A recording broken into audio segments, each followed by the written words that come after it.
শুভ সকাল। কেমন আছো তোমরা এইচএসসি ও সমমানের পরীক্ষার্থীরা? আশা করি তোমরা ভালোই আছো।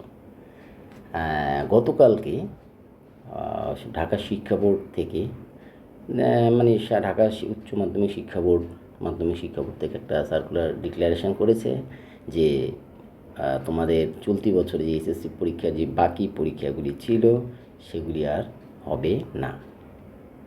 আচ্ছা, এখন যেটা হচ্ছে সেটা হলো যে এর আগেও তোমাদের পরীক্ষা কয়েকবার পিছিয়েছে।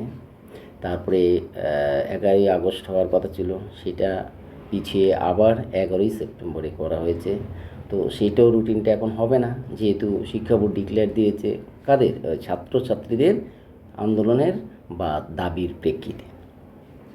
তারা গিয়ে সচিবালয়ে গিয়ে শিক্ষা বোর্ডের চেয়ারম্যান তপন কুমার সরকারকে রিকোয়েস্ট করেছে যে তাদের পরীক্ষা যেন পিছিয়ে দেওয়া হয়। কেন? কারণ তারা আন্দোলনে অনেকেই অংশগ্রহণ করেছে, তখন অনেকে আহত হয়েছেন এবং তাদের অনেকে এখনও অসুস্থ অবস্থায় হসপিটালে ভর্তি আছেন, তারা তো পরীক্ষা দিতে পারবে না। এই জন্য বোর্ড প্রথমে বলেছিল 2 সপ্তাহ পিছিয়ে দেবে, আর পরীক্ষার যেই মার্কটা সেটা 50 করে দেবে প্রতিটা সাবজেক্টে। কিন্তু শিক্ষার্থীরা আসলে সেটাও মানতে চাচ্ছেন না। কেন? কারণ তারা চাচ্ছেন যে কিছু কিছু ছাত্রছাত্রীদেরকে রেখে তাদের পক্ষে পরীক্ষা দেওয়া হয়তো সম্ভব না। ঠিক আছে, এখন এই ব্যাপারটা যদি সামনে আসে তাহলে কি হবে তোমাদের? তাহলে যেটা প্রথম হবে সেটা হলো যে তোমাদের এখন মূল্যায়ন পদ্ধতিটা কীভাবে হবে। আচ্ছা, অনেকেই 7টা সাবজেক্ট পরীক্ষা দিয়েছ। তো সেই ক্ষেত্রে আমি যেটা মনে করি সেটা হলো যে 7টা সাবজেক্টের উপর বেস করে তোমার যে মার্কটা আসবে সেটার উপর কি সাবজেক্ট ম্যাপিং যেটাকে বলে সেটা করে হয়তো পরীক্ষার মূল্যায়নটা করা হবে। এখানে জিপিএ 5, গোল্ডেন জিপি যেটাই হোক সেটাই করা হবে। আচ্ছা, কিন্তু এর আগে আমরা রেখেছিলাম কোথায়? আমরা কোভিডের সময় দেখেছিলাম 2020-এ যে অটো প্রমোশন হয়েছে সেটা কিসের উপর ভিত্তি করেছিল? তোমার জেএসসি এবং তোমার এসএসসি দুইটার উপরেই বেস করে হয়েছিল। তো এটা এখন এইবার মনে হয় এটা না হওয়ার সম্ভাবনা বেশি। কেন? কারণ জেএসসি তো প্রশ্নই আসে না, সেহেতু তোমার এসএসসির ক্ষেত্রেও হবে না। শুধু আমার মনে হচ্ছে যেটা সেটা হলো যে তোমার 7টা যে সাবজেক্ট তোমরা পরীক্ষা দিয়েছো বা যেই সাবজেক্টই পরীক্ষা দিয়েছো সেটার উপর মূল্যায়ন করে সেটার পার্সেন্টেজ ধরেই তোমার এই মেধার মূল্যায়ন করে তারপর তোমার কী হবে, তোমার রেজাল্টটা আসবে। তো অনেকেই হয়তো ভাবছেন যে এটা কীভাবে হবে, আমি হয়তো জানি না, যে কেউ যদি একটু গাইডলাইন দিত তাহলে আমাদের ভালো হতো। তবে আমি যেটা মনে করি এই পর্যন্ত যেটা হয়েছে সেটা হলো যে অনেকে আমাকে বলছে যে অটো প্রমোশন হবে কি না। আচ্ছা দেখো, অটো প্রমোশন কি? অটো প্রমোশন হলো যে তোমরা পরীক্ষাই দিতে পারছো না, যেটা কোভিডে হয়েছে, পরীক্ষাই কেউ দিতে পারছে না। অনেকে 3টা সাবজেক্ট পরীক্ষা হয়েছিল সেটার উপর দিয়েছে, এটা কিন্তু অটো প্রমোশন না। অটো প্রমোশন কি? তুমি পরীক্ষাই দিতে পারছো না, তো তোমাকে পিছনে যে পরীক্ষাগুলি আছে ওইটার উপর বেস করে তোমাকে কী বলবে, তার একটা পার্সেন্টেজ ধরে তোমাকে রেজাল্ট কি দিয়ে দেবে। তো সেটাই হলো অটো প্রমোশন। কিন্তু পরীক্ষাই দিতে পারছো না, অ্যাপিয়ারই করতে পারছো না। কিন্তু এখন যেটা হয়েছে 2024-এ তোমরা কিন্তু পরীক্ষা দিয়েছো কয়টা সাবজেক্টে? তোমরা 7টা সাবজেক্টে হোক, অনেক কমার্স আর্টস সায়েন্স মিলিয়ে 7টা বা 6টা সাবজেক্ট অনেকে দিয়েছে, ঠিক আছে। কিন্তু সেই মূল্যায়নটা করে তারপরেই পরীক্ষাটা আমার মনে হয় মেধার মূল্যায়নটা করা উচিত।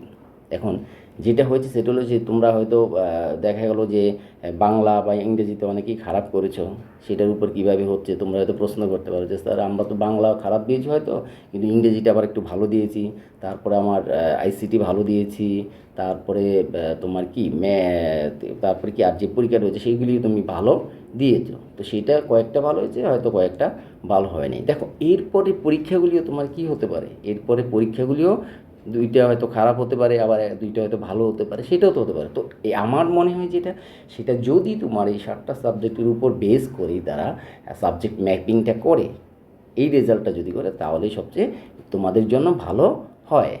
ঠিক আছে, যদিও এখনও পর্যন্ত এটা নিয়ে অনেকেরই অমত আছে যে এটা আসলে সঠিক মূল্যায়নটা হলো না স্টুডেন্টদের বা শিক্ষার্থীদের, যে তাদের পরীক্ষাটাই দেওয়া উচিত ছিল হয়তো 1 মাস পিছিয়ে দিয়ে বা 2 সপ্তাহ পিছিয়ে দিয়ে, এরকমভাবে হওয়ার। কিন্তু আসলে ব্যাপারটা দেখো যে তোমাদের তো পরীক্ষাটা অনেক দিন হলো যে পিছিয়েছে, তো সেই ক্ষেত্রে তোমাদের কিন্তু সামনে আবার দেখা যাবে যে যারা ইউনিভার্সিটি দিবে, যারা মেডিকেল অ্যাডমিশন টেস্ট দিবে তাদের অনেক দেরি হয়ে যাচ্ছে। এখন তাদের কি হবে, তাদের যে তোমার প্রিপারেশানটা, এটা কিন্তু একটা ব্যাপার। প্রিপারেশানটা নিতে তোমাদের একটু সমস্যা হচ্ছে, হয়তো পিছিয়ে যাবে তোমরা, হ্যাঁ, সময়টা চলে যাচ্ছে, সেই জন্য হয়তো মাধ্যমিক বা উচ্চ মাধ্যমিক বোর্ডের চেয়ারম্যান বা যারা আছে উপদেষ্টা মণ্ডলী, শিক্ষা উপদেষ্টা, ওরা হয়তো চিন্তা করেছে তোমাদের এই এই অসুবিধার কথা, তো সেটা চিন্তা করে হয়তো তারা এই সিদ্ধান্তটা নিয়েছে।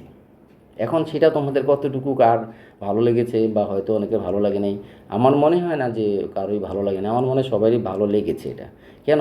কারণ এতদিন পরে আবার তোমরা কিন্তু যখন পড়ায় বসবে তখন কনসেন্ট্রেশনটা ওই রকমভাবে আসবে না।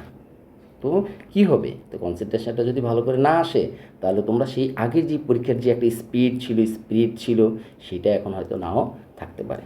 তো যাই হোক, আমার মনে হয় যেটা সেটা হলো যে অটো প্রমোশন এরকম কোনো কিছু না। যদি সাবজেক্ট ম্যাপিং মূল্যায়ন করা হয় তাহলে সেটা হলো তোমরা আগে যে সাবজেক্টগুলি দিয়েছ সেটার উপর বেস করে হয়তো হবে। কিন্তু শিক্ষার্থীরা কেউ কেউ আবার বলছে যে এসএসসি যেটা এবং এখন বর্তমানে যে 7টা সাবজেক্ট তোমরা দিয়েছো সেটার উপর বেস করেই কিন্তু সাবজেক্ট ম্যাপিংটা করা হবে। তো সেটাও করা যেতে পারে, কিন্তু সেটা একটু অনেকের পিছনে চলে যেতে হয় আর কি। কিন্তু যদি চলে যায় সেক্ষেত্রে দেখা যাবে অনেক রেজাল্ট অনেক সময় বিচ্যুতি অনেক সময় ঘটে থাকতে পারে। তো আমার মনে হয় না যে এটা করবে শিক্ষা বোর্ড যেটা করবে সেটা আমার মনে হচ্ছে, এটা আমার পারসেপশান যেটা, সেটা হলো যে 7টা সাবজেক্টের উপর বেস করেই তোমাদের রেজাল্টটা আসবে। তো এখনও এটা হয়তো তারা ডিক্লারেশন করেছে, কিন্তু শিওর কি না আমি এখনও কনফার্ম বলতে পারছি না তোমাদেরকে। তবে আমার মনে হয় আজকের মধ্যেই এটা ওনারা ক্লিয়ার করবেন। হ্যাঁ, তো সেক্ষেত্রে দুশ্চিন্তার কিছু নেই তোমাদের। আর যদি তোমাদের পরীক্ষাটা আবার কোনো কিছুর মানে রিপিট করে, তাহলে অনেক সময়ও তোমরা পাবে, তবে আমার মনে হচ্ছে না যে এই যে 2024-এ এটা করবে। ঠিক আছে, কিন্তু তোমরা যাই হোক তোমরা খুব মানে কী বলে এটাকে, তোমরা মানে খুব চিন্তা না করে বা কোনো কিছু সংশয়ের মধ্যে না থেকে অপেক্ষা করো আজকে পর্যন্ত, দেখো কী হয়। যদি ডিক্লারেশনটা একবার ফাইনালি চলে আসে তাহলে আর সেই ক্ষেত্রে তোমরা প্রিপারেশান নেবে কি পরবর্তী অ্যাডমিশন টেস্টের ব্যাপারে। ঠিক আছে, যে যেখানে পড়তে চাও, কেউ ভার্সিটিতে পড়তে চাও, কেউ মেডিকেলে পড়তে চাও, তো সেই ক্ষেত্রে সবার জন্য আলাদা আলাদা হয়তো একটা রোল থাকবে, এই ক্ষেত্রে তোমরা প্রিপারেশানটা নিয়ে নেবে। তো দেখো আজকে পর্যন্ত, এবং সেই পর্যন্ত ভালো থেকো। আমি তোমাদেরকে কোনো অ্যাসুরেন্স দিচ্ছি না, তবে আমি আমার পারসেপশান থেকে বলছি যে এটা হতে পারে। ঠিক আছে, তোমরা ভালো থেকো। পরবর্তী আবার দেখা হবে কোনো একদিন, সেই পর্যন্ত গুড বাই, টাটা।